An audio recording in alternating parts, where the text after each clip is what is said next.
सोच सकते हैं आप। अप्रैल 2020 में YouTube पर शुरुआत करने के बाद खान सर के 20 मिलियन फॉलोअर्स हैं। जाहिर सी बात है कि देश के काफ़ी युवा इनसे पढ़ भी रहे हैं और प्रेरित भी हो रहे हैं। And he in turn knows exactly what young India is aspiring towards. तो चलिए जानते हैं उनसे यंग भारत के बारे में। Please welcome on stage Khan sir from Khan GS research centre. आइए प्लीज हमारे साथ स्टेज पर। And to lead this conversation, please welcome one of India's most read, watched and loved storytellers, Chetan Bhagat. Welcome, Chetan.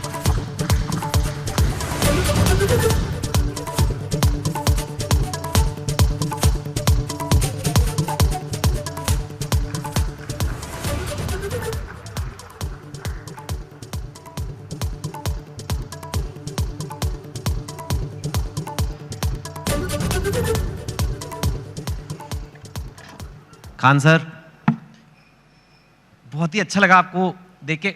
I think most people यहाँ पे शायद Khan sir को जानते होंगे, जो नहीं जानते होंगे आज आप जान एक ऐसी हस्ती से कभी नहीं मिले होंगे, क्योंकि लोग आपको टीचर बोलते हैं, लेकिन आपसे बड़ा एंटरटेनर मैंने कोई नहीं देखा।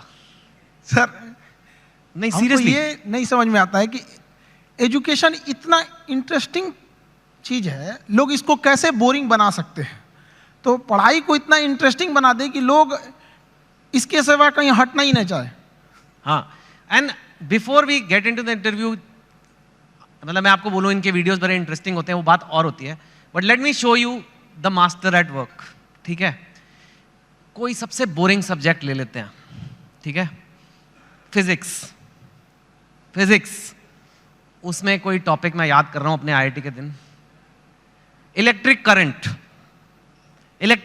अगर किसी को समझाना है बच्चे को, बिहार में हो, वो कहीं पे भी हो सकता है, और जिसको ज़्यादा नॉलेज नहीं है, इलेक्ट्रिक करंट क्या होता है, कैसे होता है, वोल्टेज वगैरह 3-4 मिनट में अगर समझाना है, तो अगर मैं आपको बोलूँ इलेक्ट्रिक करंट का चैप्टर पढ़ना है, बोलोगे my God such A boring text book. अब हम खान सर को कहते हैं इलेक्ट्रिक करंट। सर देखिए, हम लोग को जो पढ़ाना होता है तो उसमें एक एक्सपेक्ट ये भी होता है कि लड़कों को एग्जाम में पास करके एग्जैक्ट नंबर भी देना है, तो हमें उस एग्जाम के पॉइंट ऑफ व्यू तक पहुंचने में एक अच्छा खासा टाइम लगता है।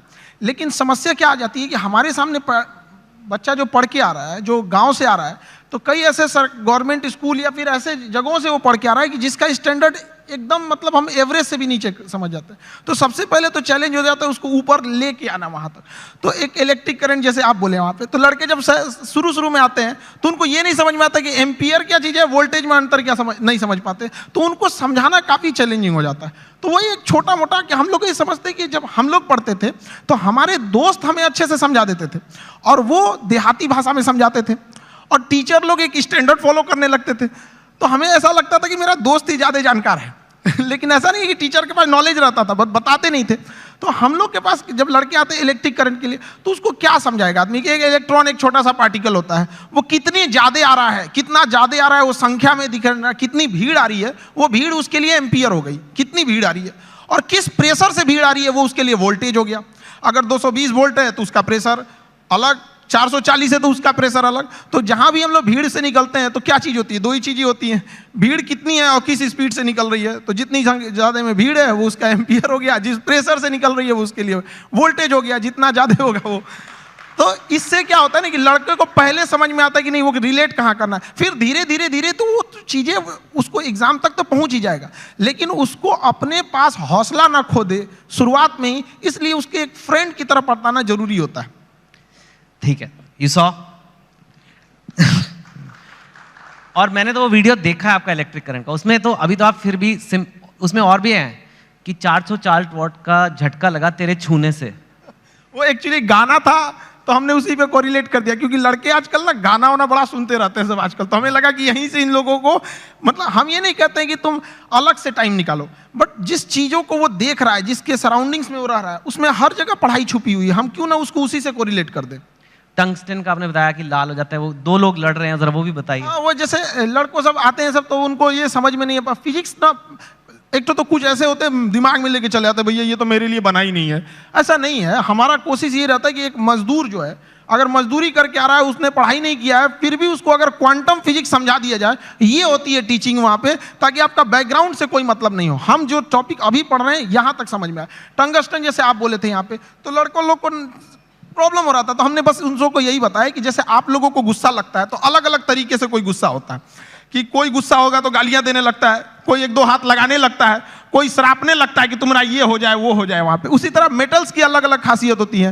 टंगस्टन उसमें है, उसको करंट देंगे तो गुस्से से लाल हो जाएगा, इसलिए हीटर में उसको लगाते हैं, ये सॉरी टंगस्टन देंगे तो चमकने लगता है, इसलिए बल्ब में डाल देते हैं।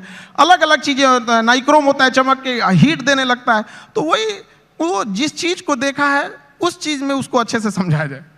मैंने आज तक ऐसा टीचर नहीं देखा सर, बट जो आप कर रहे हैं, I can't even tell you आप कितनी बड़ी सेवा कर रहे हैं हमारे देश में। जैसे आपने कहा कि एक मजदूर को भी क्वांटम फिजिक्स समझ आ जानी चाहिए, इतना बड़ा सपना लेना ही कि ये पॉसिबल भी है। क्योंकि मैंने तो जहाँ तक देखा एक एलीट क्लास होती है इंडिया में, उसी को इंग्लिश मिलती है, और वो इंग्लिश जिसको मिलती है उसी को एक सर्टन टाइप ऑफ एजुकेशन मिलती है, और फिर वही और आगे बढ़ता जाता है, वही नौकरियाँ ले जाता है, वही टॉप पोजिशंस ले जाता है। आपने उसको तोड़ने की कोशिश किया? हमारे लाइफ का सबसे अच्छा डिसीजन था कि हमने इंग्लिश मीडियम छोड़ के हिंदी मीडियम में आ गए। आपने ये मेरी जिंदगी का सबसे अच्छा डिसीजन था।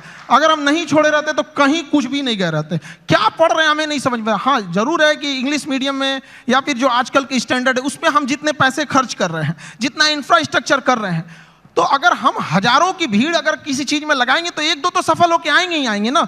लेकिन एक ये भी तो देखिए हमने कितने उसमें लगाए और कितना आउटकम आया यहाँ पर। तो हिंदी मीडियम के आप स्कूल में, हमारे यहाँ पे एक स्कूल में हम जब पढ़ रहे थे सरकारी स्कूल में, तो ऊपर से टूट के गिर गया था छत, थोड़ा सा तो फूट गया सर यहाँ पे मेरा। अब बताइए वहाँ के लड़का सबको तो पहले दिखना पड़ता है कि मेरा बिल्डिंग कैसा है। तो ये सब भी तो मायने रखता है वहाँ पे। तो ऐसा नहीं है कि उनको जितना हम लोग अगर मोटिवेट करें या अच्छा एक चीज़ और भी है, लोग सफल होने के बाद ना इंग्लिश को ज़्यादा प्रीफर करने लगते हैं। तो ऐसा लगने लगता है कि इंग्लिश ही है, बहुत बड़ी भाषा ही है। ऐसा नहीं है, भाषा बाधा नहीं होनी चाहिए, खास करके एजुकेशन में। जी हाँ बिल्कुल। आपका बचपन कैसा था? मैंने सुना है बहुत मतलब पैसे की कमी रही, ये वो, कितनी आपने गरीबी देखी है काफ़ी। मैं जानना चाहता हूँ क्योंकि लोगों को पता लगे कि आपके बैकग्राउंड के लोग भी कितना ऊपर गए हैं, तो इसके लिए ये बताना ज़रूरी है कि आपका बचपन कैसा था। अब गरीबी की हम क्या बोलें, हमने गरीबी को उतने पास से देखा है कि लोग अपनी पत्नी को उतना पास से ना देखे होंगे। लेकिन फिर भी कुछ चीजें थी, दोस्तों ने काफी हेल्प किया, वो अपने पॉकेट खर्च में से कुछ पैसे देते थे ताकि आदमी पढ़ सके यहाँ पे। तो काफी दोस्तों ने भी हेल्प किया यहाँ पर। और धीरे धीरे कुछ टीचर्स भी आए हैं, वो लोग ने भी, पहले कुछ टीचर थे जो मतलब बहुत कम फी में पढ़ाते थे, तो हमें भी ऐसा लगा था कि जैसे हमारे साथ के बहुत सारे लड़के उनको अच्छी कोचिंग्स मिल गई 10th और 11th के बाद, तो उन लोग काफ़ी अच्छे अच्छे जगह पढ़ने लगे। हम लोग उनको देखते थे तो ऐसा लगता था कि ये जगह हमारे लिए नहीं है, एक अलग सी फील आती थी कि ये मेरे लिए नहीं है यहाँ पर।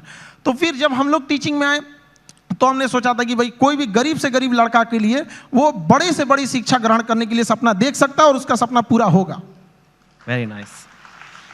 सुना है कि आपके पास एक बार घर जाने के लिए 90 रुपए की टिकट थी, आपके पास थे नहीं 90 रुपए, 40 रुपए थे, तो इसलिए आप जा ही नहीं पाए घर, कुछ ऐसा भी कुछ हुआ था? वो दिन मेरे जिंदगी का सबसे मतलब अजीब सा दिन था, क्योंकि हम जब कोचिंग चालू किए तो हम मेरे दादाजी ने हमसे, जब प्रॉब्लम्स इतनी ज़्यादा आने लगी तो दादाजी ने बताया कि देखो सपने तो इंसान के बहुत बड़े होते हैं, सपने कभी मतलब ख्वाहिशें ख़त्म भी नहीं होती हैं, लेकिन कुछ ज़रूरतें होती हैं। तो पहले अपनी ज़रूरतों को देख लो, फिर उसके बाद अपने सपनों के लिए आगे बढ़ना। और दादा का रोल बहुत बड़ा होता है ज़िंदगी में। एक पोता के लिए उसकी ज़िंदगी का पहला दोस्त उसका दादा होता है, और एक दादा के लिए उसकी ज़िंदगी का आखिरी दोस्त उसका पोता होता है। तो मेरे दादाजी ने एकदम दोस्त की तरह रहे उन्हें। तो सबसे पहले हमने होम ट्यूशन चालू किया, जहाँ से हम बेसिक चीज़ें निकाल सके। तो पहली बार हमने एक बच्चे को होम ट्यूशन दिया तो उसको 600 रुपये मिले वहाँ से, जिससे कुछ रूम रेंट वगैरह निकल जाए। फिर एक 800 का मिला, ऐसे मिलते मिलते गया। उसके बाद हम एक कोचिंग्स में गए पढ़ाने के लिए। तो वो कोचिंग में शुरुआत में 4-5 लड़के थे, अगले दिन 50-60 हुए, फिर धीरे धीरे बढ़ते गए। एक हफ्ते में पूरा क्लास ही चेंज हो गया। तो हम पढ़ाने लगे, कोचिंग बहुत अच्छे चलने लगी। तो उन लोगों ने कहा कि फीस आपको बढ़ाना पड़ेगा क्योंकि पैसे तो वहीं से आएंगे आप। तो हमने फीस बढ़ाने का विरोध किया, तो उन लोगों ने कहा ऐसे नहीं होगा। तो फिर हम अपने से पढ़ाना चालू कर दिए। तो हमारी कोचिंग में क्या हुआ कि बम चल गया, बम, एक्चुअल बम वहाँ पे धड़ाधड़ गिरने लगा। हम लोग को दिमाग काम नहीं किया वहाँ पे, और क्या किए, सारी चीज़ें तहस नहस हो गई। अब हमको लगा कि अब घर जाना पड़ेगा, और घर जाने के लिए पैसे 90 रुपये चाहिए होते हैं। हमारे पास वही 40-50 रुपए थे। तो हम कहें कि अब घर भी नहीं लौट सकते हैं, यहीं रुकते हैं, शायद कोई रोक रहा है हमें। वाह, तो जहाँ 40-50 रुपए की बात थी, मैंने सुना है कि आपको अभी थोड़े दिन पहले ही किसी एजुकेशन कंपनी ने कहा कि आप हमारे साथ आ जाओ नौकरी, और इनको जॉब ऑफर मिला, यू कैन से, एक तरह से, एंड वो जॉब ऑफर था 107 करोड़ रुपए का। तो यू नो व्हेन, एक वो दिन भी आपने देखे हैं जो 40-50 रुपए नहीं है, घर जाने के दुकान बंद करके, और 100, लेकिन स्वैग देखो, आप मना कर दिया। हमने मना कर दिया है, हमको 140 करोड़ नहीं चाहिए। हमें 140 करोड़ में आप पैसे ले सकते हैं, लेकिन जो स्टूडेंट का प्यार होता है वो कभी नहीं खरीद सकते हैं। जिस दिन मेरे इंस्टीट्यूट पे बम चला था, पुलिस बाद में आई थी, अगल बगल जितने लॉज थे, जब लड़कों को पता चला था तो पूरे लड़के छाप लिए थे सबको, और पूरे ऑर्गेनाइज अगल बगल की कोचिंगें डर के मारे बंद हो गई थी, और हमारी कोचिंग बम लगने के बाद भी नेक्स्ट बैच से एज इट इज चली थी, बाकी बच्चे नीचे खड़े थे। ये 107 करोड़ में कोई नहीं खरीद सकता है। और हम जिस जगह से आए हैं, बिहार से, यहाँ का अलग ही एक स्वैग है, वो तो मुझे पता है। हाँ, हम लोग आए, उसका अलग स्वैग है। हमारे यहाँ किसी का दिल टूटता है तो वो मजनू नहीं बल्कि माझी बन के पहाड़ तोड़ देता है। अरे वाह, हमारे यहाँ उगते, हर जगह उगते सूरज की पूजा की जाती है, हमारे यहाँ डूबते सूरज को भी पूजा किया जाता है। हमारे यहाँ युद्ध से पहले बुद्ध पढ़ा दिया जाता है। तो हम उस जगह से आए हैं जहाँ पे किसी को, अगर किसी को ऐसा लगेगा कि उसको दबा के उसको रास्ते से हटाया जा सकता है, तो नहीं हो सकता है वो। अरे वाह, लेकिन यू नो अभी ये ऐसा फील्ड बन गया है, कोचिंग, एजुकेशन वगैरह, जहाँ लोग बहुत, आपकी बात अलग है, लेकिन लोग बहुत पैसे बना रहे हैं, लाइक ऐसे खबरों में तो आ रहा है बहुत करोड़ों में। हमने यूपीएससी जो चालू किया, पैसा आपको मोटिवेट नहीं करता? नहीं, पैसे हमारा एक अलग सपना है। अब किसी को बोलते हैं तो उसको अजीब सा लगता है। जैसे कोई घर है, अगर वो सड़क से ज्यादा नीचे धंस गया तो टेक्नोलॉजी आ गई है, जैक लगा के उसे उठा देते थे। तो हमें ऐसा लगता है ना कि हमारे इंडिया में भी ना एजुकेशन सिस्टम इतना महंगा हो गया है कि जो जिन लोगों के पास पैसे नहीं थे वो अपने आप को दबा हुआ महसूस करते हैं। तो हमने इंडिया के सबसे बेस्ट टीचरों के साथ अपने साथ जोड़े, और उन लोगों को भी धन्यवाद देते हैं जो जुड़े। और जो फीस यूपीएससी स्पेशली कहते हैं, जो सबसे इंडिया में टॉप एलीट जॉब वही है, उसकी जो फीस 2.5 लाख थी, सेम टीचर के साथ सेम पढ़ाई को हमने 7,500 रुपए में दे दिया। 2.5 लाख से 7,500 में। हाँ, इससे क्या होगा कि हर गरीब लड़का भी पढ़ सकता है। होता क्या था सर कि यूपीएससी निकालने के बाद जो डीएम की कुर्सी पे बैठते थे तो उनका मेंटल लेवल बहुत हाई रहता था, लेकिन जो पब्लिक रहती थी उनका मेंटल लेवल बहुत नीचे रहता था। तो अभी इतनी सस्ती फीस होने की वजह से हर कोई पढ़ेगा, और पढ़ने के बाद जब वो मेंटल लेवल बढ़ेगा तो कुर्सी पे बैठने वाले अधिकारी और सामने की पब्लिक, केवल अंतर रहेगा तो कुर्सी का, बाकी मेंटल लेवल समान रहेगा, कोई शोषण नहीं कर सकता है वहां पे। Very nice. मैं आपसे पूछना चाहूँगा, इनफैक्ट यूथ जो है, आज भारत का यूथ है, कोई एवरेज लड़का है, लड़की है, चाहे बिहार में है, चाहे असम में है, तमिलनाडु में, कहीं भी हो सकती है, वो लाइफ में आगे बढ़ना चाहते हैं, ठीक है, और पढ़ाई एक जरिया है, पर आप उन्हें ओवरऑल क्या मैसेज दोगे? क्या करना चाहिए एक इंडिया के यूथ को जो लाइफ में अपने आप को ऊपर जाना चाहता है, स्पेशली जो हो सकता है हिंदी बोलने वाले बैकग्राउंड से हो, हिंदी मीडियम से हो, ब्लू कॉलर से वाइट कॉलर जाना है, अपनी औकात पार करनी है, जो आपने इतनी ऐसे पार किया कि मतलब 107 करोड़ हो गए नहीं चाहिए, मतलब दैट लेवल तक डेफिनेटली आपके पास लेसन्स हैं बच्चों को देने के लिए, उनको आप क्या बोलोगे? देखिए, आजकल के लड़कों के पास ना डिस्ट्रैक्शन बहुत ज़्यादा हो गया है। वो मोबाइल में घुस रहे हैं तो उधर ही घुसते रह जा रहे हैं, पढ़ रहे हैं, ऊपर से एक नोटिफिकेशन आया व्हाट्सएप, उस पर कोई लिंक खुला, उधर ही के उधर ही रह जा रहे हैं। तो पहली बात कि लड़कों को अपने आप में एकदम श्योर रहना चाहिए कि अगर हमें डिस्ट्रैक्शन से बचना है मोबाइल, तो उसका डिसाइड करो कि भाई हमें अगर 2 घंटे चलाना है तो चलाओ, लेकिन एक फिक्स फ्रेम होना चाहिए कि 2 से 4 चलाएंगे, उसके बाद किसी का कॉल आएगा नहीं उठाएंगे, चाहे कोई भी हो, तो उस टाइम फ्रेम के बाद उनको नहीं होना चाहिए। दूसरा, आजकल और भी कई प्रॉब्लम, लड़कों के अंदर में आइडियाज बहुत है, मुझे ये करना है, सपने बहुत, एम्बिशन, एग्जीक्यूशन नहीं। अरे भैया करो ना, जब करना है तो चालू करो उसको। यहाँ पे तो टाइम टेबल बनाएगा, जिस दिन टेंशन में आएगा ना, टाइम टेबल बनाया, आज हमको पढ़ना है, और रे को साफ करेगा, किताब वगैरह उसमें अच्छे से रखेगा, 2 दिन फॉलो करेगा, उसके 15 दिन बाद कहेगा तरीका, फिर बनाते हैं टाइम टेबल, वो गड़बड़ हो गया था, अब थोड़ा सा अच्छा वाला बनाना है। तो ऐसा नहीं करना चाहिए। सारे लड़कों को अपना स्ट्रेंथ भी देखना चाहिए। अगर सब लड़के एक जैसे नहीं होते हैं, जिस चीज के लायक हैं उसमें तैयारी करना चाहिए। शुरुआत में कहीं पे भी पहले अपना एक गोल सेट कर लेना चाहिए कि हमारी यहां से जरूरतें पूरी हो जाएंगी, अब इसके बाद हमें अपनी ख्वाहिशें पूरी करनी है शुरुआत से। अब जैसे गरीब के घर का लड़का, उसकी रिस्पॉन्सिबिलिटी के चक्कर में अपने स्किल्ड को मार देता है। एक गांव का लड़का है, इतना बेहतरीन डिजाइन बनाया, आर्ट बनाया, पेंटिंग, लेकिन वो क्या कर सकता है गांव का लड़का? उसके यहाँ घर वाले कहेंगे कौन सी पेंटिंग बना रहा है। तो वो ऐसा नहीं है कि स्किल्ड हर जगह, तो लड़कों को भी पहले एक जगह सेटल हो जाना चाहिए यहाँ पे, उसके बाद पूरी उम्र बची है अपने स्किल को निखारने के लिए।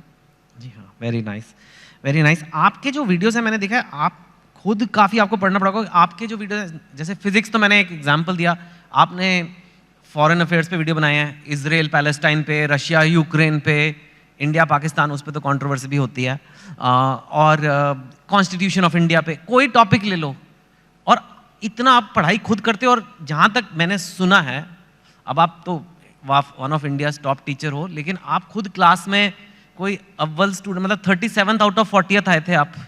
हम 40 लड़कों के क्लास में 37 आए थे। मेरे टीचर परेशान रहते थे कि मेरे स्कूल पे ये धब्बा बन जाएगा।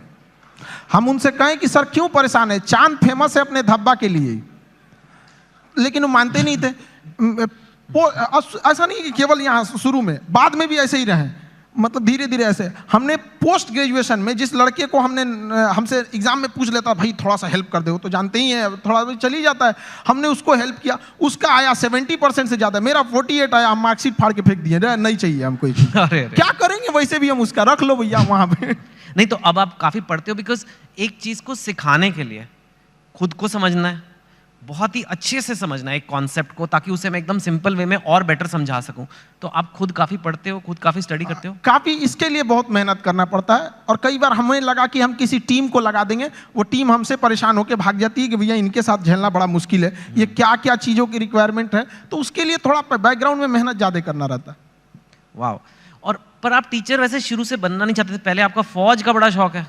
आज भी मेरा शौक फौज का है, मतलब आज भी हमारी ख्वाहिश वही है, आज भी मौका मिले तो वहीं चले जाए। लेकिन मेरा ना हाथ काफ़ी टेढ़ा है यहाँ पे, तो इतना टेढ़ा है, उन लोगों को लगा मतलब। आप गए थे? हाँ, एनडीए का एग्जाम दिए, यूपीएससी लेती है, हम सारे लोगों को बताए देखिए यूपीएससी एग्जाम लेती है, और इसका फीस भी 150 रुपये का फॉर्म आया उस समय एनडीए का, हम लोग के समय। लोगों को लगा कि तो हमको, सब लोगों को लगा कि अभी फौजी बन जाएगा, लेफ्टिनेंट। हम गए वहाँ से, बाद में पता चला ये गड़बड़ है, तो रिजेक्ट हो गए। हालांकि ऐसा नहीं है कि वो लोग सेलेक्ट कर लेते तो अच्छा ही करते हैं वहाँ पे। कभी कभी हमने फौज पे, हथियारों पे, मिसाइल पे ऐसी वीडियोस बना देते हैं कि लोग हमको उधर से फोन आने लगता है, यार इतना थोड़ी बताना है, आप इतना भी मत बता दो वहाँ पे। और फिर उसके बाद आपने ये शुरू किया। मुझे एक बात बताइए, अब हम जनरल बातें करते हैं, हाँ एक दो। आप बिहार से हैं, और बिहार को शायद आपसे अच्छा बहुत ही कम लोग समझते होंगे। बिहार का पर कैपिटा इनकम या बेरोजगारी या कोई भी इकोनॉमिक मैट्रिक्स आप ले लीजिए, आई एम श्योर आपने वीडियो भी बनाए हुए हैं, आप तो यूपीएससी की तैयारी कराते हैं। सपोज करिए जैसे साउथ की स्टेट्स हैं या कहीं से काफ़ी कम है, और ऐसा हिस्टोरिकली नहीं था, तो क्यों है ऐसा और कैसे बदला जा सकता है? देखिए, बिहार के पिछड़ेपन का कई कारण है, तो हमें अब उस कारणों के पीछे अब उतना भागेंगे लोग तो सही नहीं है, फिर तो कारण गिना के चलेंगे। हाँ, अब आगे बढ़ सकता है। अब हम बच्चों से जब मिलते हैं तो उनके क्या कारण, एक दो कारण तो बताइए। देखिए, एक वहाँ पे एजुकेशन सिस्टम जो था पूरी तरह से चरमरा गया है। एजुकेशन सिस्टम जो अच्छा है वो इतना महंगा है कि एक लेवल के लोग वहाँ जा नहीं सकते उस चीज़ों को। दूसरा, किसी भी तरह का कहीं पे भी फिनेंशियल चीज़ें ना होती हैं, एक्टिविटीज़ होती हैं, तो बाकी उसके साथ साथ कई चीज़ें की ग्रोथ होने लगती है। जैसे गरीबी अगर घुसेगा ना तो कई चीज़ों को तबाह करके रख देता है वहाँ पे। तो पॉपुलेशन ज़्यादा होने की वजह से गरीबी ज़्यादा हो गया, इंडस्ट्रियलाइजेशन हुआ नहीं, फ्रेड रूल ला दिया गया ताकि यहाँ से मिनरल्स वगैरह, उस समय झारखंड साथ में था भी, तो यहाँ से मिनरल्स बाहर जाते थे तो उस पर गवर्नमेंट सब्सिडी दे देती थी, जिस वजह से इंडस्ट्रीज को लगा कि क्या जरूरत है यहाँ इस्टेब्लिश करने में। नेचुरल प्रॉब्लम्स भी है, बाढ़ वगैरह की, तो कई कारणों से बिहार काफ़ी पीछे रह गया। लेकिन अभी का क्या है कि एजुकेशन ही एक ऐसा रास्ता है, एक ऐसा हथियार है एजुकेशन, जो किसी मेटल डिटेक्टर में भी नहीं पकड़ा जाता है। लेकिन इसकी एक ही खराबी है कि ये काफ़ी लॉन्ग टाइम समय लेता है। चावल की खेती 1 साल में रिजल्ट दे देता है, शीशम सागवान लगाइएगा 15 साल में हो जाएगा। एजुकेशन आपको 20-25 साल लेगा, लेकिन एक ऐसा इन्वेस्ट है जो जिंदगी भर आपको रिटर्न देते रहेगा यहाँ पे। तो एजुकेशन से ही किसी चीज को बदला जा सकता है, और आजकल के यूथ में वो चीज आ गया है। अब वो ना ब्रॉड लेवल पे सोच रहे हैं, और कई बार ऐसे यूथ भी घबरा जाते हैं कि सर, कहीं कहीं ऐसे न्यूज भी आती है कि इतना पढ़ा लिखा होकर छोटा जॉब कर रहा है। ये हकीकत है, और इसे देखा भी गया है कि बहुत पढ़े लिखे लोग छोटे जॉब में भी गए हैं, लेकिन वो बहुत दिन तक वहां रुकेगा नहीं।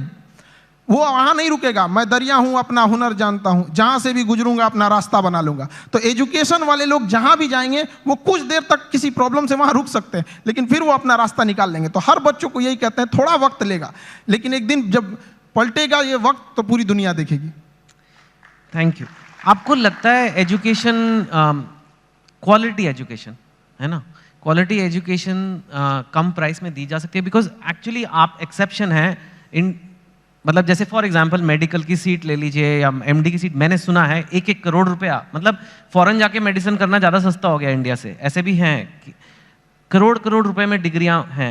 वो कहते हैं कि भाई हमें अच्छी एजुकेशन देनी है तो भाई लगेंगे पैसे, अब कैसे करें, कैंपस बनाना है, इंफ्रास्ट्रक्चर बनाना है, ये बनाना है, वो फैकल्टी लेनी है। आप कह रहे हो कि लो कॉस्ट एजुकेशन भी अच्छी क्वालिटी की दी जा सकती है? बिल्कुल दी जा सकती है, और हमने किया भी है। अगर किसी चीज़, किसी लड़कों से हम यही कहते हैं कि अगर आपको इंडिया के किसी बेस्ट टीचर को ढूंढना है तो 2 तरीके हैं। या तो आप सर्च कीजिए who is best teacher for UPSC, या तो आप खान ग्लोबल स्टडीज पे आके चेक कर लीजिए यहाँ कौन पढ़ा रहा है, तो दोनों में रिजल्ट सेम ही आने वाला है यहाँ पे। अब जैसे आप कह रहे हैं कि एजुकेशन को चेंज किया जा सकता है, गवर्नमेंट किसी चीज़ को लेकर पकड़ के बैठ गई है। मेडिकल कॉलेज के इतने नॉर्म्स है, यूनिवर्सिटीज़ के इतने नॉर्म्स है। हम चाहते हैं कि हम लोग के पास जैसे एजुकेशन सिस्टम में कुछ सुधार होना चाहिए। एजुकेशन एक अलग चीज़ है, स्किल एक अलग चीज़ है। आप यहाँ पे बैठे हैं ड्यू टू योर स्किल, वरना सवाल तो कोई भी पूछ सकता है। तो एज इट इज़ महत्व देना चाहिए एग्जाम में कि अगर 500 का एग्जाम है किसी एकेडमिक चीज़ों की, तो उसमें 250 एजुकेशन होना चाहिए और 250 उसमें स्किल होना चाहिए। हम लोग किस पे भाग रहे हैं? एजुकेशन पे, स्किल्ड पे नहीं भाग रहे हैं। एजुकेशन, स्किल्ड, एक्सपीरियंस, ये 3 चीज चाहिए सबको सक्सेस होने के लिए। हम लोग को अगर गवर्नमेंट दे दे कि भैया एक यूनिवर्सिटी आप खोलो, हम बताते हैं कि अगर हम लोग को एक परमिशन दे दे तो बाकी यूनिवर्सिटियों को प्रॉब्लम हो जाएगी, लोग उंगली उठाने लगेंगे, देखिए 4 दिन हुआ यूनिवर्सिटी खोले, कैसे होता है चीज। करेक्ट। लेकिन गवर्नमेंट इतने रूल्स बना के रखी है कि जिन्हों चेंज करना है वो आने में इतना पेपर वर्क देख के परेशान हो जाएंगे। आधार कार्ड में नाम सुधरवाने में हालत खराब हो जाता है, यूनिवर्सिटी तो बहुत बड़ी चीज है। That's true. आप कंपेटिटिव एग्जाम्स के लिए बच्चों को पढ़ाते हो, जो एक इंडिया में बहुत बड़ी नीड है, लेकिन कई बार कंपेटिटिव एग्जाम्स की वजह से बच्चे बहुत गलत कदम भी उठा लेते हैं। कोटा में आपने सुना होगा, कई लोग अपनी जान पे, मैं बोलना नहीं चाहता, लेकिन आपको पता है क्या क्या कदम उठाते हैं। और इतना ज़्यादा, अगर कुछ बच्चे ऐसा कर रहे हैं तो कितने ज़्यादा बच्चों में स्ट्रेस होगा, प्रेशर होगा। आप भी वो देखते हैं बच्चों में, और जो पेरेंट्स ये देख रहे हैं टीवी पे या यहाँ पे, उनको क्या कहेंगे कि कैसे उस चीज़ को हैंडल करना है? क्योंकि इंडिया में कंपटीशन का लेवल कुछ ज़्यादा ही है। मैंने सुना है मतलब एक पोस्ट के लिए, एक जॉब के लिए मतलब कितने लोग हैं। सो कैसे एक आदमी अपना मेंटल हेल्थ या कहें उसे अच्छा रखे? देखिए, बच्चों में एक चीज़ हम ये कहेंगे कि अगल बगल के एक्सपेक्टेशंस को वो देख लेता है और घबरा जाता है। वो अपनी माँ की बातों को सुने। जब हम फेल होते थे ना, तो मेरी मम्मी हौसला बढ़ाती रहती थी, कहती थी दुनिया तुम बहुत आगे जाएगा। हम कहते थे टीचर लोग कहते हैं कि तुम धब्बा हो, तो उनका कहना था टीचर लोग क्या जानेंगे तुमको, हम तुमको ज़्यादा जानते हैं, पूरी दुनिया की तुलना में हम तुमको 9 महीना पहले से जानते हैं, तो हमसे बेहतर तुम्हें कोई नहीं जानेगा। यहाँ पे स्टूडेंट को भी कहते हैं एक बार अपनी माँ बाप को देखो, तुम हीरा हो, तुम्हें कोई नहीं बदल सकता है। अपने दुनिया के दबाव में नहीं आना चाहिए। जिस पे यह जग हंसा है उसने इतिहास रचा है। वहाँ पे क्या हो गया ना, इतने बर्डन डाल दिए गए हैं। उनको लगता है कि आईआईटी बहुत, या फिर आप एम्स हो गया, आईएम हो गया। ऐसा नहीं है, यहाँ अच्छे लड़के गए हैं जिन्होंने आईआईटी को अच्छा बनाया है। वरना आईआईटी बिना एग्जाम लिए और डायरेक्ट सिलेक्शन दे के दिखा दे, फिर देखे वो मेंटेन कर पाएगा? नहीं, वो एग्जाम लेके अच्छे लड़कों को ही सेलेक्ट करके लाती है यहाँ पे। तो लड़कों को भी मेहनत करते रहना चाहिए और कभी सुसाइड वगैरह पे नहीं सोचना चाहिए। हो सकता है कि जिनको लगता है कि मेरा एग्जाम नहीं हो पाया, आगे जाने के बाद उनकी कंपनी में एग्जाम पास करने वाला एम्प्लॉय बन जाए। सही बात है, नाइस। आर्टिफिशियल इंटेलिजेंस की आजकल बड़ी खबरें आ रही है। एक ये चैट जीपीटी आ गया है, आपने देखा ही होगा। कई लोगों को खतरा हो रहा है कि अब तो इतने बढ़िया कंप्यूटर हो जाएंगे, इतने बढ़िया ये आर्टिफिशियल इंटेलिजेंस हो जाएगा कि वही आंसर लिख देगा, वही सब कुछ कर देगा, मतलब नौकरियां सारी गायब हो जाएंगी। आप आर्टिफिशियल इंटेलिजेंस को कैसे देखते हैं, और आपको लगता है कि ऐसा कुछ? आर्टिफिशियल इंटेलिजेंस ह्यूमन इंटरवेंशन को थोड़ा कम कर देता है, लेकिन ये मिथ है कि आने के बाद काम खत्म कर देगा। इंडिया में जब कंप्यूटर आ रहा था तो लोगों को यही लगा था कि पूरी लोगों का काम खत्म कर देगा। ये उसी का एडवांस वर्जन है। ऐसा नहीं है कि लोगों का काम खत्म, आप उस समय एक नए नीड्स होंगी, नई ज़रूरतें होंगी, उस पर इंसान शिफ्ट हो जाएगा। कभी ये खत्म नहीं होगा। आर्टिफिशियल इंटेलिजेंस का दुरुपयोग बहुत हो सकता है, इससे बचना चाहिए। गवर्नमेंट को आर्टिफिशियल इंटेलिजेंस से मिसयूज को रोकने के लिए एक हार्ड कदम उठाने चाहिए। भारत में आईटी रूल्स उतने मतलब स्ट्रिक्ट नहीं हैं। ज़्यादा वक्त बचा नहीं है, लेकिन आप काम ही करते रहते हो, सारा टाइम काम करते रहते हो। हमको तो बस पढ़ाना रहता है, पढ़ा के हटे फिर उसके बाद खाली बैठते तो सोचते हैं कि और कौन से टॉपिक पर, इस टॉपिक को हमने इस बैच में ऐसे पढ़ाया, अगली बैच में इसको और अच्छे से कैसे समझा सकते हैं। आप इतने सारे बच्चों का सोचते रहते हो, कभी ये नहीं सोचते आपके अपने बच्चे होंगे? प्यार व्यार हुआ है आपको कभी? दिल, आप इतने एग्जाम्पल देते हो मजनू वाले अपने टॉक्स में, मैंने देखा है मजनू 400 वोल्ट का झटका, पता नहीं कितना। हाँ, तो आपका कभी दिल, या आप सिंगल हैं, मैरिड हैं, मतलब क्या? क्योंकि ये आता है कई बार लोग, अब आप इतनी हस्ती बन चुके हो कि लोग ये सब सवाल पूछते हैं सर। नहीं देखिए, ये सब चीज़ हम सिंगल, ये सब ये लोग तो घर वाले डिसाइड करेंगे, उन लोग का गृह मंत्रालय का ये काम होता है, ये मम्मी पापा का काम है आज चीज़ों को। आजकल के लड़कों को बस ये कहेंगे, ये सब डिस्ट्रैक्शन से उन लोगों को बचना चाहिए यहाँ पर। और रही बात हमारा, तो हमको मेन काम रहता है लड़कों के बारे में ही सोचते रहे, स्टूडेंट को कैसे समझाया जा सकता है। अपने ही पानी में घुल जाना ही बर्फ का मुकद्दर होता है, तो हम लोग बच्चों के लिए और उनकी बेहतर कैसे किया जा सकता है, इसी पे ज़्यादा ध्यान रहता है। फिर भी थोड़ा तो मतलब अपने लिए भी वक्त निकालिए कुछ। You are one of India's most eligible bachelors now, आपको पता है ना ये बात? वक्त मिलेगा तो वक्त निकाल लेंगे। हाँ, तो ठीक है। नहीं, वो तो खैर मस्ती पूछ रहा। और जाते जाते बस यही कि काफ़ी हमारे पास वक्त नहीं उतना, कई बार कंट्रोवर्सीज हुई हैं आपके वीडियोस पे, आपके कंटेंट पे, आपके नाम पे, आपका नाम असली क्या है, कुछ ऐसे ये सब।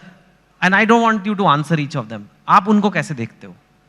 हम कंट्रोवर्सी वाले लोग को देखते हैं, बिना मतलब की चीज़ों को इंटरफेयर करने, वो जिस लेवल पे हम लोग बताते हैं उस लेवल पे जाने के बाद किसी को कंट्रोवर्सी करने की जरूरत ही नहीं पड़ेगी। हम लोग टीचर हैं, हम लोग बीच का रास्ता नहीं, जो सही है उसको सही बोलेंगे, गलत है उसको गलत बोलेंगे। अगर कोई गलत है तो उसको पूरा बता देंगे कि देखो ये चीज़ें गलत है, और सही है तो उसको पूरा बताएंगे कि ये सही है। अब इंसान वन साइडेड होता है, वो सोचता है कि हम भी उधर ही साइड में चले जाए, ऐसा नहीं हो सकता है।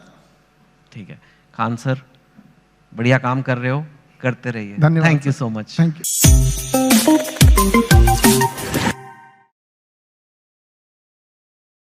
Of course, that depends on, the class that the person is teaching and the subject that they are teaching. पर अगर आप पटना चले जाएं, आप खान सर से मिलें, तो वो आज के ज़माने में भी एक 6 महीने का कोर्स 200 रुपए में पढ़ाते हैं। सोच सकते हैं आप। अप्रैल 2020 में YouTube पर शुरुआत करने के बाद खान सर के 20 मिलियन फॉलोअर्स हैं। जाहिर सी बात है कि देश के काफ़ी युवा इनसे पढ़ भी रहे हैं और प्रेरित भी हो रहे हैं। And he in turn knows exactly what young India is aspiring towards. तो चलिए जानते हैं उनसे यंग भारत के बारे में। Please welcome on stage Khan sir from Khan GS research centre. आइए प्लीज हमारे साथ स्टेज पर। And to lead this conversation, please welcome one of India's most read, watched and loved storytellers, Chetan Bhagat. Welcome, Chetan.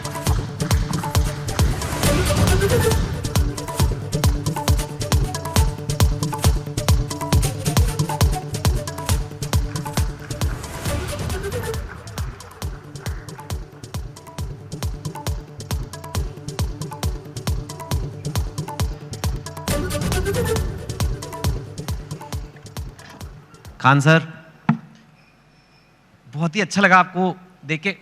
I think most people यहाँ पे शायद Khan sir को जानते होंगे, जो नहीं जानते होंगे आज आप एक ऐसी हस्ती से कभी नहीं मिले होंगे, क्योंकि लोग आपको टीचर बोलते हैं, लेकिन आपसे बड़ा एंटरटेनर मैंने कोई नहीं देखा सर।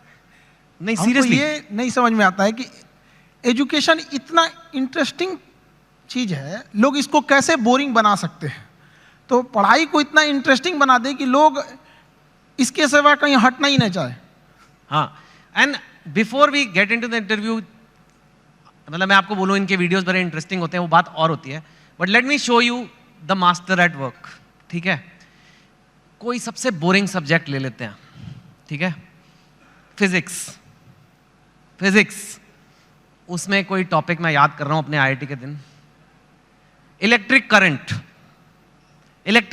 अगर किसी को समझाना है बच्चे को, बिहार में हो, वो कहीं पे भी हो सकता है, और जिसको ज़्यादा नॉलेज नहीं है, इलेक्ट्रिक करंट क्या होता है, कैसे होता है, वोल्टेज वगैरह 3-4 मिनट में अगर समझाना है, तो अगर मैं आपको बोलूँ इलेक्ट्रिक करंट का चैप्टर पढ़ना है, बोलोगे my God such A boring text book. अब हम खान सर को कहते हैं इलेक्ट्रिक करंट। सर देखिए, हम लोग को जो पढ़ाना होता है तो उसमें एक एक्सपेक्ट ये भी होता है कि लड़कों को एग्जाम में पास करके एग्जैक्ट नंबर भी देना है। तो हमें उस एग्ज़ाम के पॉइंट ऑफ व्यू तक पहुंचने में एक अच्छा खासा टाइम लगता है। लेकिन समस्या क्या आ जाती है कि हमारे सामने बच्चा जो पढ़ के आ रहा है, जो गांव से आ रहा है, तो कई ऐसे गवर्नमेंट स्कूल या फिर ऐसे जगहों से वो पढ़ के आ रहा है कि जिसका स्टैंडर्ड एकदम मतलब हम एवरेज से भी नीचे समझ जाते हैं। तो सबसे पहले तो चैलेंज हो जाता है उसको ऊपर लेके आना वहाँ तक। तो एक इलेक्ट्रिक करंट जैसे आप बोले वहाँ पे, तो लड़के जब शुरू में आते हैं तो उनको ये नहीं समझ में आता कि एम्पियर क्या चीज़ है, वोल्टेज में अंतर क्या नहीं समझ पाते, तो उनको समझाना काफ़ी चैलेंजिंग हो जाता है। तो वही एक छोटा मोटा कि हम लोग ये समझते कि जब हम लोग पढ़ते थे तो हमारे दोस्त हमें अच्छे से समझा देते थे और वो देहाती भाषा में समझाते थे और टीचर लोग एक स्टैंडर्ड फॉलो करने लगते थे। तो हमें ऐसा लगता था कि मेरा दोस्त ही ज़्यादा जानकार है लेकिन ऐसा नहीं है कि टीचर के पास नॉलेज रहता था, बट बताते नहीं थे। तो हम लोग के पास जब लड़के आते हैं इलेक्ट्रिक करंट के लिए, तो उसको क्या समझाएगा आदमी कि एक इलेक्ट्रॉन एक छोटा सा पार्टिकल होता है, वो कितनी ज़्यादा आ रहा है, कितना ज़्यादा आ रहा है वो संख्या में दिख रहा है, कितनी भीड़ आ रही है, वो भीड़ उसके लिए एम्पियर हो गई, कितनी भीड़ आ रही है, और किस प्रेशर से भीड़ आ रही है वो उसके लिए वोल्टेज हो गया। अगर 220 वोल्ट है तो उसका प्रेशर अलग, 440 है तो उसका प्रेशर अलग। तो जहां भी हम लोग भीड़ से निकलते हैं तो क्या चीज़ होती है, दो ही चीज़ें होती हैं, भीड़ कितनी है और किस स्पीड से निकल रही है। तो जितनी ज़्यादा में भीड़ है वो उसका एम्पियर हो गया, जिस प्रेशर से निकल रही है वो उसके लिए वोल्टेज हो गया, जितना ज़्यादा होगा वो। तो इससे क्या होता है ना कि लड़के को पहले समझ में आता है कि नहीं वो रिलेट कहाँ करना है, फिर धीरे धीरे धीरे तो वो चीज़ें उसको एग्जाम तक तो पहुँच ही जाएगा, लेकिन उसको अपने पास हौसला ना खो दे शुरुआत में ही, इसलिए उसके एक फ्रेंड की तरह बताना जरूरी होता है। ठीक है, यू सॉ और मैंने तो वो वीडियो देखा है आपका इलेक्ट्रिक करंट का, उसमें तो अभी तो आप फिर भी उसमें और भी हैं कि 440 वॉट का झटका लगा तेरे छूने से।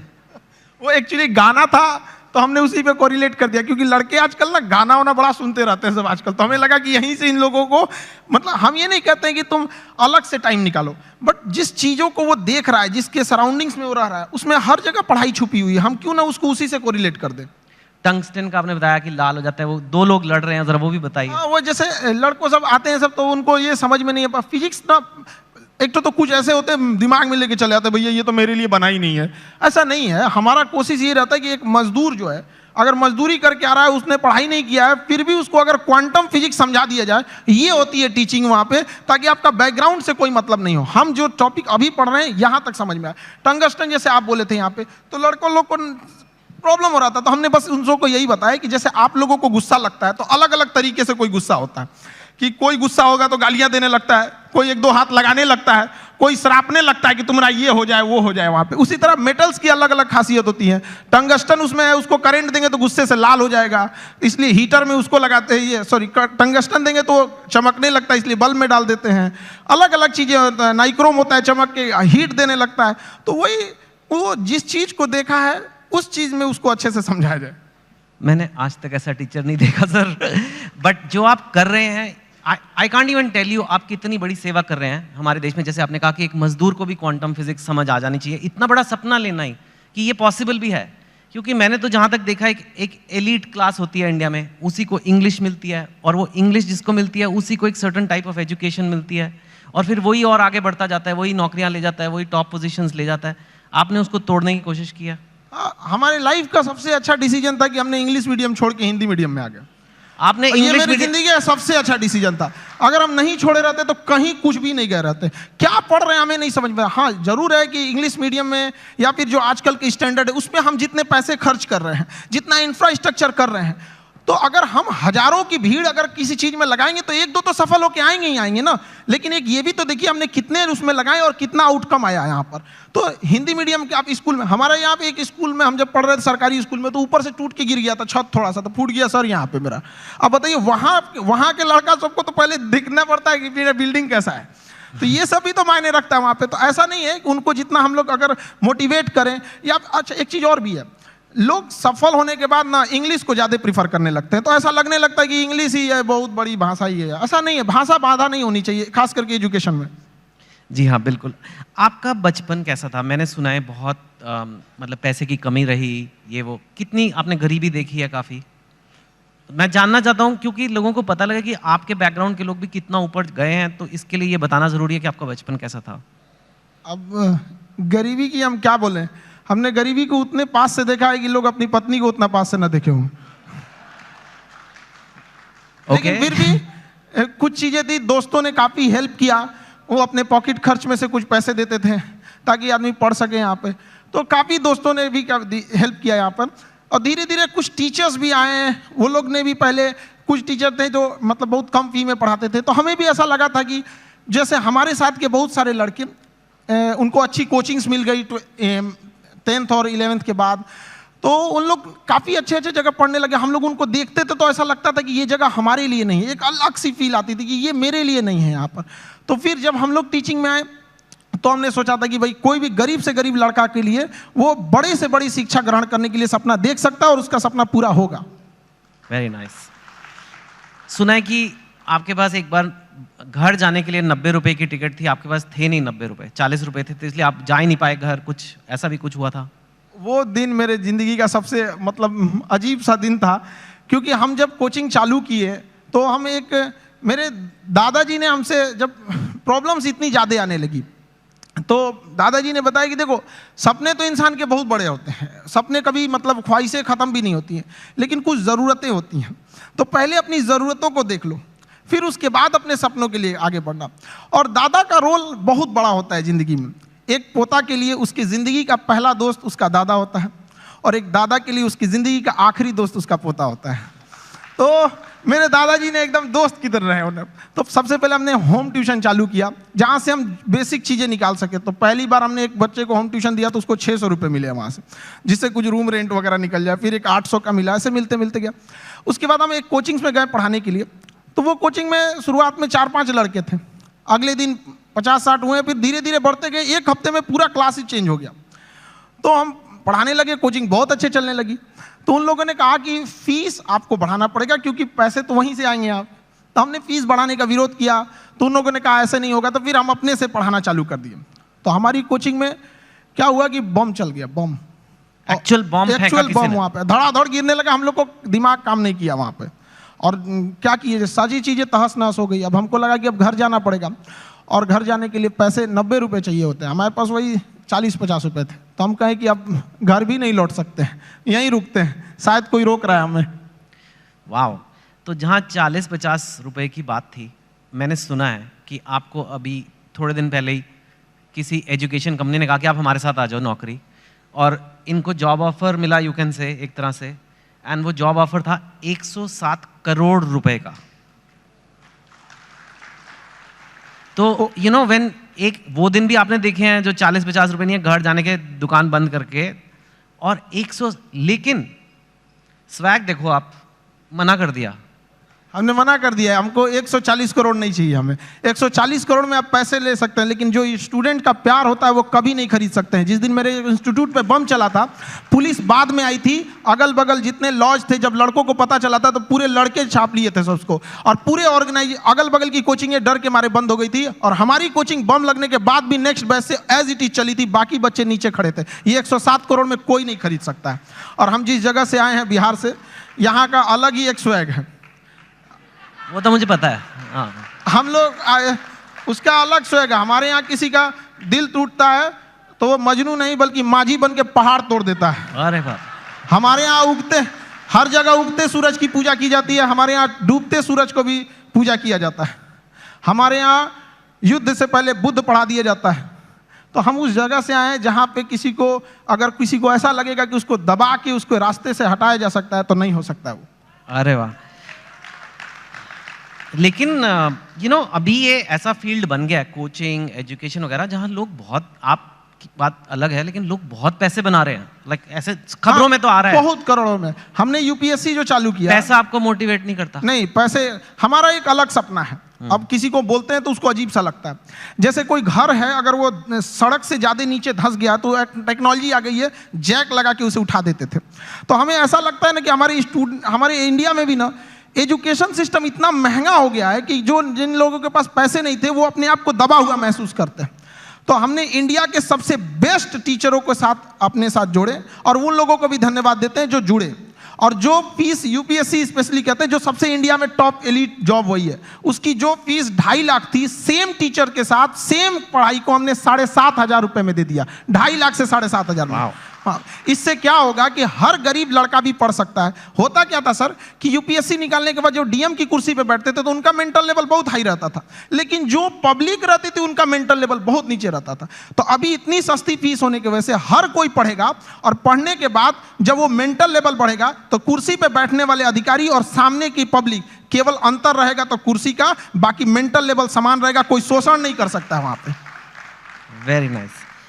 मैं आपसे पूछना चाहूँगा, इनफैक्ट यूथ जो है, आज भारत का यूथ है, कोई एवरेज लड़का है, लड़की है, चाहे बिहार में है, चाहे असम में है, तमिलनाडु में, कहीं भी हो सकता है, हो सकती है, वो लाइफ में आगे बढ़ना चाहते हैं, ठीक है, और पढ़ाई एक जरिया है, पर आप उन्हें ओवरऑल क्या मैसेज दोगे, क्या करना चाहिए एक इंडिया के यूथ को जो लाइफ में अपने आप को ऊपर जाना चाहता है, स्पेशली जो हो सकता है हिंदी बोलने वाले बैकग्राउंड से हो, हिंदी मीडियम से हो, ब्लू कॉलर से वाइट कॉलर जाना है, अपनी औकात पार करनी है, जो आपने इतनी ऐसे पार किया कि मतलब 107 करोड़ हो गए नहीं चाहिए, मतलब दैट लेवल तक डेफिनेटली आपके पास लेसन्स हैं बच्चों को देने के लिए, उनको आप क्या बोलोगे? देखिए, आजकल के लड़कों के पास ना डिस्ट्रैक्शन बहुत ज़्यादा हो गया है। वो मोबाइल में घुस रहे हैं तो उधर ही घुसते रह जा रहे हैं, पढ़ रहे हैं, ऊपर से एक नोटिफिकेशन आया व्हाट्सएप, उस पर कोई लिंक खुला, उधर ही रह जा रहे हैं। तो पहली बात कि लड़कों को अपने आप में एकदम श्योर रहना चाहिए कि अगर हमें डिस्ट्रैक्शन से बचना है मोबाइल, तो उसका डिसाइड करो कि भाई हमें अगर 2 घंटे चलाना है तो चलाओ, लेकिन एक फिक्स फ्रेम होना चाहिए कि 2 से 4 चलाएंगे, उसके बाद किसी का कॉल आएगा नहीं उठाएंगे, चाहे कोई भी हो, तो उस टाइम फ्रेम के बाद उनको नहीं होना चाहिए। दूसरा, आजकल और भी कई प्रॉब्लम, लड़कों के अंदर में आइडियाज बहुत है, मुझे ये करना है, सपने बहुत, एम्बिशन, एग्जीक्यूशन नहीं। अरे भैया करो ना, जब करना है तो चालू करो उसको। यहाँ पे तो टाइम टेबल बनाएगा, जिस दिन टेंशन में आएगा ना, टाइम टेबल बनाया, आज हमको पढ़ना है, और रे को साफ करेगा, किताब वगैरह उसमें अच्छे से रखेगा, 2 दिन फॉलो करेगा, उसके 15 दिन बाद कहेगा तरीका, फिर बनाते हैं टाइम टेबल, वो गड़बड़ हो गया था, अब थोड़ा सा अच्छा वाला बनाना है। तो ऐसा नहीं करना चाहिए। सारे लड़कों को अपना स्ट्रेंथ भी देखना चाहिए। अगर सब लड़के एक जैसे नहीं होते हैं, जिस चीज के लायक हैं उसमें तैयारी करना चाहिए। शुरुआत में कहीं पे भी पहले अपना एक गोल सेट कर लेना चाहिए कि हमारी यहां से जरूरतें पूरी हो जाएंगी, अब इसके बाद हमें अपनी ख्वाहिशें पूरी करनी है शुरुआत से। अब जैसे गरीब के घर का लड़का उसकी रिस्पॉन्सिबिलिटी के चक्कर में अपने स्किल को मार देता है। एक गांव का लड़का है, इतना बेहतरीन डिजाइन बनाया, आर्ट बनाया, पेंटिंग, लेकिन वो क्या कर सकता है गांव का लड़का? उसके यहाँ घर वाले कहेंगे कौन सी पेंटिंग बना रहा है? तो वो ऐसा नहीं है कि स्किल्ड हर जगह। तो लड़कों को भी पहले एक जगह सेटल हो जाना चाहिए यहाँ पे, उसके बाद पूरी उम्र बची है अपने स्किल को निखारने के लिए। जी हाँ, वेरी नाइस, वेरी नाइस। आपके जो वीडियोस हैं मैंने देखा है, आप खुद काफ़ी आपको पढ़ना पड़ेगा। आपके जो वीडियो जैसे फिजिक्स, तो मैंने एक एग्जाम्पल दिया, आपने फॉरेन अफेयर्स पे वीडियो बनाए हैं, इजराइल पैलेस्टाइन पे, रशिया यूक्रेन पे, इंडिया पाकिस्तान, उस पर तो कंट्रोवर्सी भी होती है, और कॉन्स्टिट्यूशन ऑफ इंडिया पे, कोई टॉपिक ले लो, और इतना आप पढ़ाई खुद करते हो। और जहाँ तक मैंने सुना है, अब आप तो one of India's top teacher हो, लेकिन आप खुद क्लास में कोई अव्वल स्टूडेंट, मतलब 37 आउट ऑफ 40 आए थे आप। हम 40 लड़कों के क्लास में 37 आए थे। मेरे टीचर परेशान रहते थे कि मेरे स्कूल पे ये धब्बा बन जाएगा। हम उनसे कहें कि सर क्यों परेशान है, चांद फेमस है अपने धब्बा के लिए, लेकिन वो मानते नहीं थे। वो ऐसा नहीं कि केवल यहाँ शुरू में, बाद में भी ऐसे ही रहे, मतलब धीरे धीरे ऐसे। हमने पोस्ट ग्रेजुएशन में जिस लड़के को हमसे एग्जाम में पूछ लेता भाई थोड़ा सा हेल्प कर दो, तो जानते ही हैं थोड़ा चल ही जाता है, हमने उसको हेल्प किया, उसका आया 70% से ज़्यादा, मेरा 48 आया, हम मार्कशीट फाड़ के फेंक दिए, नहीं चाहिए हमको। क्या करेंगे, वैसे भी हम उसका रख लो भैया वहाँ पे। नहीं तो अब आप काफ़ी पढ़ते हो, बिकॉज एक चीज़ को सिखाने के लिए खुद को समझना है, बहुत ही अच्छे से समझना है एक कॉन्सेप्ट को, ताकि उसे मैं एकदम सिंपल वे में और बेटर समझा सकूं। तो आप खुद काफ़ी पढ़ते हो, खुद काफ़ी स्टडी करते हो? काफ़ी, इसके लिए बहुत मेहनत करना पड़ता है। और कई बार हमें लगा कि हम किसी टीम को लगा देंगे, वो टीम हमसे परेशान होकर भाग जाती है कि भैया इनके साथ झेलना बड़ा मुश्किल है, ये क्या क्या चीज़ों की रिक्वायरमेंट है, तो उसके लिए थोड़ा बैकग्राउंड में मेहनत ज़्यादा करना रहता है। वाह। और पर आप टीचर वैसे शुरू से बनना नहीं चाहते थे, पहले आपका फौज का बड़ा शौक है? आज भी मेरा शौक फौज का है, मतलब आज भी हमारी ख्वाहिश वही है, आज भी मौका मिले तो वहीं चले जाए। लेकिन मेरा ना हाथ काफी टेढ़ा है यहाँ पे, तो इतना टेढ़ा है, उन लोगों को लगा मतलब। आप गए थे? हाँ, एनडीए का एग्जाम दिए, यूपीएससी लेती है, हम सारे लोगों को बताए देखिए यूपीएससी एग्जाम लेती है, और इसका फीस भी 150 रुपये का फॉर्म आया उस समय एनडीए का हम लोग के समय। लोगों को लगा कि क्या, तो हमको सब लोगों को लगा कि अभी फौजी बन जाएगा, लेफ्टिनेंट। हम गए वहाँ से, बाद में पता चला ये गड़बड़ है, तो रिजेक्ट हो गए। हालांकि ऐसा नहीं है कि वो लोग सेलेक्ट कर लेते तो अच्छा ही करते हैं वहाँ पे। कभी कभी हमने फौज पे, हथियारों पे, मिसाइल पे ऐसी वीडियोस बना देते हैं कि लोग हमको उधर से फोन आने लगता है, यार इतना थोड़ी बताना है, आप इतना भी मत बता दो वहाँ पे। और फिर उसके बाद आपने ये शुरू किया। मुझे एक बात बताइए, अब हम जनरल बातें करते हैं, हाँ एक दो। आप बिहार से हैं और बिहार को शायद आपसे अच्छा बहुत ही कम लोग समझते होंगे। बिहार का पर कैपिटा इनकम या बेरोजगारी या कोई भी इकोनॉमिक मैट्रिक्स आप ले लीजिए, आई एम श्योर आपने वीडियो भी बनाए हुए हैं, आप तो यूपीएससी की तैयारी कराते हैं। सपोज करिए जैसे साउथ की स्टेट्स हैं या कहीं से काफ़ी कम है, और ऐसा हिस्टोरिकली नहीं था, तो क्यों है ऐसा और कैसे बदला जा सकता है? देखिए, बिहार के पिछड़ेपन का कई कारण है, तो हमें अब उस कारणों के पीछे अब उतना भागेंगे लोग तो सही नहीं है, फिर तो कारण गिना के चलेंगे। हाँ, अब आगे बढ़ सकता है। अब हम बच्चों से जब मिलते हैं तो उनके क्या कारण, एक दो कारण तो बताइए। देखिए, एक वहाँ पे एजुकेशन सिस्टम जो था पूरी तरह से चरमरा गया है। एजुकेशन सिस्टम जो अच्छा है वो इतना महंगा है कि एक लेवल के लोग वहाँ जा नहीं सकते उस चीज़ों को। दूसरा, किसी भी तरह का कहीं पे भी फिनेंशियल चीज़ें ना होती हैं, एक्टिविटीज़ होती हैं, तो बाकी उसके साथ साथ कई चीज़ें की ग्रोथ होने लगती है। जैसे गरीबी अगर घुसेगा ना तो कई चीज़ों को तबाह करके रख देता है वहाँ पे। तो पॉपुलेशन ज़्यादा होने की वजह से गरीबी ज़्यादा हो गया, इंडस्ट्रियलाइजेशन हुआ नहीं, फ्रेड रूल ला दिया गया ताकि यहाँ से मिनरल्स वगैरह, उस समय झारखंड साथ में था भी तो यहाँ से मिनरल्स बाहर जाते थे तो उस पर गवर्नमेंट सब्सिडी दे देती थी, जिस वजह से इंडस्ट्रीज को लगा कि क्या जरूरत है यहाँ इस्टेब्लिश करने में। नेचुरल प्रॉब्लम्स भी है, बाढ़ वगैरह की, तो कई कारणों से बिहार काफ़ी पीछे रह गया। लेकिन अभी का क्या है कि एजुकेशन ही एक ऐसा रास्ता है, एक ऐसा हथियार है एजुकेशन, जो किसी मेटल डिटेक्टर में भी नहीं पकड़ा जाता है। लेकिन इसकी एक ही खराबी है कि ये काफ़ी लॉन्ग टाइम समय लेता है। चावल की खेती 1 साल में रिजल्ट दे देता है, शीशम सागवान लगाइएगा 15 साल में हो जाएगा। एजुकेशन आपको 20-25 साल लेगा, लेकिन एक ऐसा इन्वेस्ट है जो जिंदगी भर आपको रिटर्न देते रहेगा यहाँ पे। तो एजुकेशन से ही किसी चीज को बदला जा सकता है, और आजकल के यूथ में वो चीज आ गया है। अब वो ना ब्रॉड लेवल पे सोच रहे हैं, और कई बार ऐसे यूथ भी घबरा जाते हैं कि सर, कहीं कहीं ऐसे न्यूज भी आती है कि इतना पढ़ा लिखा होकर छोटा जॉब कर रहा है। ये हकीकत है और इसे देखा भी गया है कि बहुत पढ़े लिखे लोग छोटे जॉब में भी गए हैं, लेकिन वो बहुत दिन तक वहां रुकेगा नहीं, वो वहां नहीं रुकेगा। मैं दरिया हूं, अपना हुनर जानता हूं, जहां से भी गुजरूंगा अपना रास्ता बना लूंगा। तो एजुकेशन वाले लोग जहां भी जाएंगे वो कुछ देर तक किसी प्रॉब्लम से वहां रुक सकते हैं, लेकिन फिर वो अपना रास्ता निकाल लेंगे। तो हर बच्चों को यही कहते हैं, थोड़ा वक्त लेगा, लेकिन एक दिन जब पलटेगा ये वक्त तो पूरी दुनिया देखेगी। Thank you. आपको लगता है एजुकेशन, क्वालिटी एजुकेशन है ना, क्वालिटी एजुकेशन कम प्राइस में दी जा सकती है? बिकॉज एक्चुअली आप एक्सेप्शन है इन, मतलब जैसे फॉर एग्जांपल मेडिकल की सीट ले लीजिए या एमडी की सीट, मैंने सुना है 1-1 करोड़ रुपया, मतलब फॉरेन जाके मेडिसिन करना ज़्यादा सस्ता हो गया इंडिया से। ऐसे भी हैं करोड़ रुपए में डिग्रियां हैं। वो कहते हैं कि भाई हमें अच्छी एजुकेशन देनी है तो भाई लगेंगे पैसे, अब कैसे करें, कैंपस बनाना है, इंफ्रास्ट्रक्चर बनाना है, ये बनाना है, वो फैकल्टी लेनी है। आप कह रहे हो कि लो कॉस्ट एजुकेशन भी अच्छी क्वालिटी की दी जा सकती है? बिल्कुल दी जा सकती है, और हमने किया भी है। अगर किसी चीज़, किसी लड़कों से हम यही कहते हैं कि अगर आपको इंडिया के किसी बेस्ट टीचर को ढूंढना है तो 2 तरीके हैं। या तो आप सर्च कीजिए who is best teacher for UPSC, या तो आप खान ग्लोबल स्टडीज पे आके चेक कर लीजिए यहाँ कौन पढ़ा रहा है, तो दोनों में रिजल्ट सेम ही आने वाला है यहाँ पे। अब जैसे आप कह रहे हैं कि एजुकेशन को चेंज किया जा सकता है, गवर्नमेंट किसी चीज़ को लेकर पकड़ के बैठ गई है। मेडिकल कॉलेज के इतने नॉर्म्स है, यूनिवर्सिटीज़ के इतने नॉर्म्स है। हम चाहते हैं कि हम लोग के पास जैसे एजुकेशन सिस्टम में कुछ सुधार होना चाहिए। एजुकेशन एक अलग चीज़ है, स्किल एक अलग चीज़ है। आप यहाँ पे बैठे हैं ड्यू टू योर स्किल, वरना सवाल तो कोई भी पूछ सकता है। तो एज इट इज़ महत्व देना चाहिए एग्जाम में कि अगर 500 का एग्जाम है किसी एकेडमिक चीज़ों की, तो उसमें 250 एजुकेशन होना चाहिए और 250 उसमें स्किल होना चाहिए। हम लोग किस पे भाग रहे हैं? एजुकेशन पे, स्किल्ड पे नहीं भाग रहे हैं। एजुकेशन, स्किल्ड, एक्सपीरियंस, ये 3 चीज चाहिए सबको सक्सेस होने के लिए। हम लोग को अगर गवर्नमेंट दे दे कि भैया एक यूनिवर्सिटी आप खोलो, हम बताते हैं कि अगर हम लोग को एक परमिशन दे दे तो बाकी यूनिवर्सिटियों को प्रॉब्लम हो जाएगी, लोग उंगली उठाने लगेंगे, देखिए 4 दिन हुआ यूनिवर्सिटी खोले, कैसे होता है चीज। करेक्ट। लेकिन गवर्नमेंट इतने रूल्स बना के रखी है कि जिन्हों चेंज करना है वो आने में इतना पेपर वर्क देख के परेशान हो जाएंगे। आधार कार्ड में नाम सुधरवाने में हालत खराब हो जाता है, यूनिवर्सिटी तो बहुत बड़ी चीज है। That's true.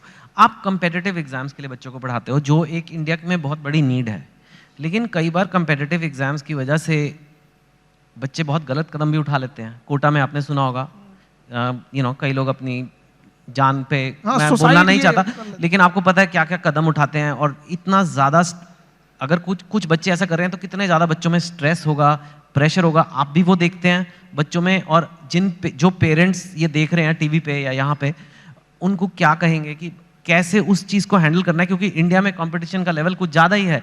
मैंने सुना है मतलब एक पोस्ट के लिए, एक जॉब के लिए मतलब कितने लोग हैं। सो कैसे एक आदमी अपना मेंटल हेल्थ या कहें उसे अच्छा रखे? देखिए, बच्चों में एक चीज हम ये कहेंगे कि अगल बगल के एक्सपेक्टेशंस को वो देख लेता है और घबरा जाता है। वो अपनी माँ की बातों को सुने। जब हम फेल होते थे ना, तो मेरी मम्मी हौसला बढ़ाती रहती थी, कहती थी दुनिया तुम बहुत आगे जाएगा। हम कहते थे टीचर लोग कहते हैं कि तुम धब्बा हो, तो उनका कहना था टीचर लोग क्या जानेंगे तुमको, हम तुमको ज्यादा जानते हैं, पूरी दुनिया की तुलना में हम तुमको 9 महीना पहले से जानते हैं, तो हमसे बेहतर तुम्हें कोई नहीं जानेगा। यहाँ पे स्टूडेंट को भी कहते हैं एक बार अपने माँ बाप को देखो, तुम हीरा हो, तुम्हें कोई नहीं बदल सकता है। अपने दुनिया के दबाव में नहीं आना चाहिए। जिस पे यह जग हंसा है उसने इतिहास रचा है। वहां पे क्या हो गया ना, इतने बर्डन डाल दिए गए हैं। उनको लगता है कि आईआईटी बहुत, या फिर आप एम्स हो गया, आईएम हो गया। ऐसा नहीं है। यहाँ अच्छे लड़के गए हैं जिन्होंने आईआईटी को अच्छा बनाया है। वरना आईआईटी बिना एग्जाम लिए और डायरेक्ट सिलेक्शन दे के दिखा दे, फिर देखे वो मेंटेन कर पाएगा? नहीं, वो एग्जाम लेके अच्छे लड़कों को ही सेलेक्ट करके लाती है यहाँ पे। तो लड़कों को भी मेहनत करते रहना चाहिए और कभी सुसाइड वगैरह पे नहीं सोचना चाहिए। हो सकता है कि जिनको लगता है कि मेरा एग्जाम नहीं हो पाया, आगे जाने के बाद उनकी कंपनी में एग्जाम पास करने वाला एम्प्लॉय बन जाए। सही बात है, नाइस। आर्टिफिशियल इंटेलिजेंस की आजकल बड़ी खबरें आ रही है। एक ये चैट जीपीटी आ गया है, आपने देखा ही होगा। कई लोगों को खतरा हो रहा है कि अब तो इतने बढ़िया कंप्यूटर हो जाएंगे, इतने बढ़िया ये आर्टिफिशियल इंटेलिजेंस हो जाएगा कि वही आंसर लिख देगा, वही सब कुछ कर देगा, मतलब नौकरियां सारी गायब हो जाएंगी। आप आर्टिफिशियल इंटेलिजेंस को कैसे देखते हैं, और आपको लगता है कि ऐसा कुछ? आर्टिफिशियल इंटेलिजेंस ह्यूमन इंटरवेंशन को थोड़ा कम कर देता है, लेकिन ये मिथ है कि आने के बाद काम खत्म कर देगा। इंडिया में जब कंप्यूटर आ रहा था तो लोगों को यही लगा था कि पूरी लोगों का काम खत्म कर देगा। ये उसी का एडवांस वर्जन है। ऐसा नहीं है कि लोगों का काम खत्म। आप उस समय एक नए नीड्स होंगी, नई ज़रूरतें होंगी, उस पर इंसान शिफ्ट हो जाएगा। कभी ये खत्म नहीं होगा। आर्टिफिशियल इंटेलिजेंस का दुरुपयोग बहुत हो सकता है, इससे बचना चाहिए। गवर्नमेंट को आर्टिफिशियल इंटेलिजेंस से मिसयूज को रोकने के लिए एक हार्ड कदम उठाने चाहिए। भारत में आईटी रूल्स उतने मतलब स्ट्रिक्ट नहीं है। ज़्यादा वक्त बचा नहीं है, लेकिन आप काम ही करते रहते हो, सारा टाइम काम करते रहते हो। हमको तो बस पढ़ाना रहता है, पढ़ा के हटे, फिर उसके बाद खाली बैठते तो सोचते हैं कि और कौन से टॉपिक पर, इस टॉपिक को हमने इस बैच में ऐसे पढ़ाया, अगली बैच में इसको और अच्छे से कैसे समझा सकते हैं। आप इतने सारे बच्चों का सोचते रहते हो, कभी ये नहीं सोचते आपके अपने बच्चे होंगे? प्यार व्यार हुआ है आपको कभी? दिल, आप इतने एग्जाम्पल देते हो मजनू वाले अपने टॉक्स में, मैंने देखा है मजनू, 400 वोल्ट का झटका, पता नहीं कितना। हाँ, तो आपका कभी दिल, या आप सिंगल हैं, मैरिड हैं, मतलब क्या? क्योंकि ये आता है कई बार लोग, अब आप इतनी हस्ती बन चुके हो कि लोग ये सब सवाल पूछते हैं। सर नहीं, देखिए ये सब चीज़ें हम सिंगल, ये सब ये लोग तो घर वाले डिसाइड करेंगे। उन लोग का गृह मंत्रालय का ये काम होता है, ये मम्मी पापा का काम है इस चीज़ों को। आजकल के लड़कों को बस ये कहेंगे, ये सब डिस्ट्रैक्शन से उन लोगों को बचना चाहिए यहाँ पर। और रही बात हमारा, तो हमको मेन काम रहता है लड़कों के बारे में ही सोचते रहे, स्टूडेंट को कैसे समझाया जा सकता है। अपने ही पानी में घुल जाना ही बर्फ का मुकद्दर होता है। तो हम लोग बच्चों के लिए और उनकी बेहतर कैसे किया जा सकता है, इसी पे ज़्यादा ध्यान रहता है। फिर भी थोड़ा तो मतलब अपने लिए भी वक्त निकालिए कुछ। You are one of India's most eligible bachelors now, आपको पता है ना ये बात? वक्त मिलेगा तो वक्त निकाल लेंगे। हाँ, तो ठीक है। नहीं, वो तो खैर मस्ती पूछ रहा। और जाते जाते बस यही कि काफ़ी हमारे पास वक्त नहीं उतना। कई बार कंट्रोवर्सीज हुई हैं आपके वीडियोस पे, आपके कंटेंट पे, आपके नाम पे, आपका नाम असली क्या है, कुछ ऐसे ये सब। And I don't want you to answer each of them. आप उनको कैसे देखते हो? हम कंट्रोवर्सी वाले लोग को देखते हैं, बिना मतलब की चीज़ों को इंटरफेयर करने। वो जिस लेवल पे हम लोग बताते हैं, उस लेवल पे जाने के बाद किसी को कंट्रोवर्सी करने की जरूरत ही नहीं पड़ेगी। हम लोग टीचर हैं, हम लोग बीच का रास्ता नहीं। जो सही है उसको सही बोलेंगे, गलत है उसको गलत बोलेंगे। अगर कोई गलत है तो उसको पूरा बता देंगे कि देखो ये चीज़ें गलत है, और सही है तो उसको पूरा बताएंगे कि ये सही है। अब इंसान वन साइडेड होता है, वो सोचता है कि हम भी उधर ही साइड में चले जाए। ऐसा नहीं हो सकता है। ठीक है खान सर, बढ़िया काम कर रहे हो, करते रहिए। धन्यवाद। Thank you so much. Thank you.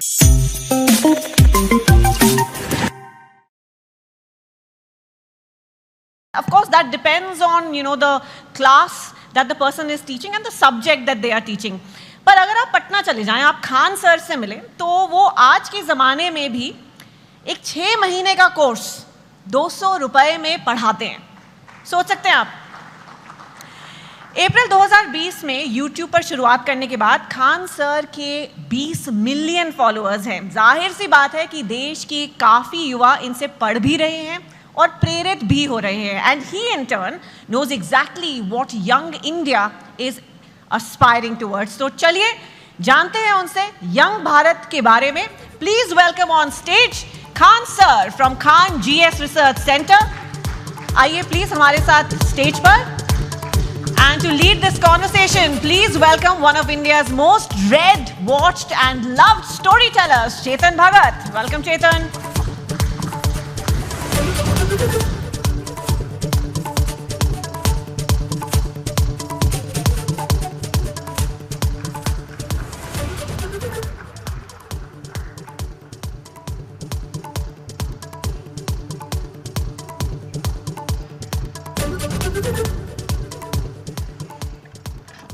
Khan sir, बहुत ही अच्छा लगा आपको देख के। I think